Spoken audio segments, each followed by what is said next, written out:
Imagine you were put in a committee that had to decide the name of the Jewish holiday that commemorates the Jewish people's exodus from Egypt. What do you think you would go with? Independence Day? Freedom Day? Miracles Day?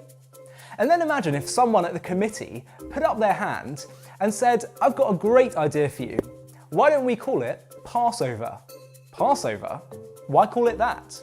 Well, remember all those plagues that God performed against the Egyptians? Well, on the last plague against all the firstborn in Egypt, God told the Hebrews to place lamb's blood on their doorposts, and then he would pass over their houses, sparing them from the plague. So let's call it Passover. Seriously? You'd probably look around at all the others at the committee and be like, come on, is this guy serious? I'm not doubting that God passing over the Israelites' houses is a significant part of the story. But is it really the main event? The main theme? Why are we focusing on one detail of the story? What is the whole thing about firstborns anyway? Why are firstborns so significant? What's so interesting about the firstborn concept is that in the Hebrew Bible, the title of firstborn is often not given to the child that was actually born first. Jacob takes the title of firstborn over his older brother Esau. Joseph takes the role of firstborn over his other brothers. In the Hebrew Bible, it appears that the role of firstborn is not necessarily about which child was born first, but rather about which child is going to best transmit the values from the parents down to the children, to the next generation. Sometimes this role will naturally fall to the one that was born first, but if they prove unable to carry the mantle, then the role will fall to another child. Jacob and Joseph both earned the title of firstborn because they demonstrated the moral clarity and vision to continue Abraham's mission.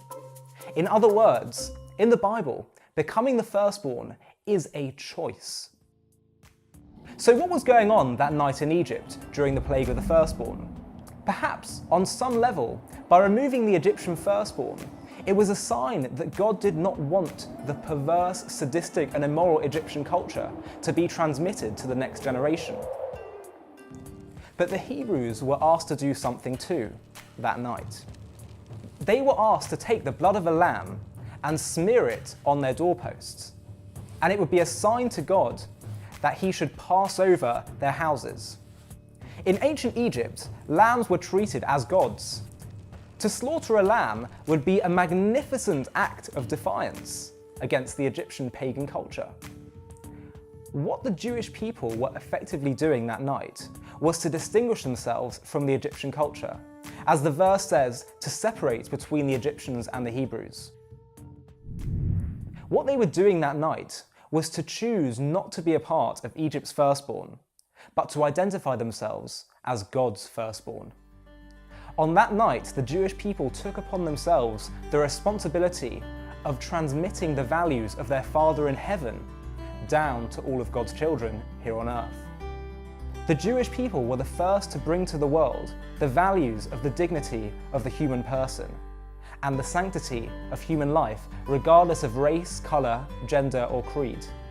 The concept of world peace as an ideal, the values of justice for all before the law, education as a human right, and the notion of collective conscience and of social responsibility, that we all have a duty to care for the vulnerable in society. Today, the majority of the world believe in the God of Abraham through either Christianity or Islam.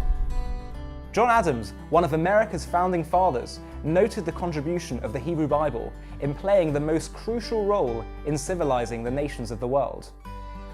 But being God's firstborn has nothing to do with glory and everything to do with service.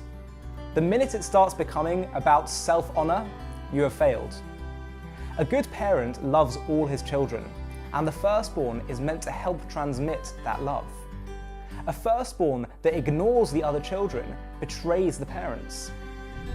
We call it Passover because we are magnifying the moment we decided as a people to take upon ourselves the responsibility of transmitting God's values to our world. We call it Passover because we are less interested in history and more interested in destiny. We call it Passover rather than Freedom Day or Independence Day, because freedom is only meaningful when you use it for a purpose. Today, in many respects, we are more free than ever before in our history. But the question is, what are we going to do with that freedom?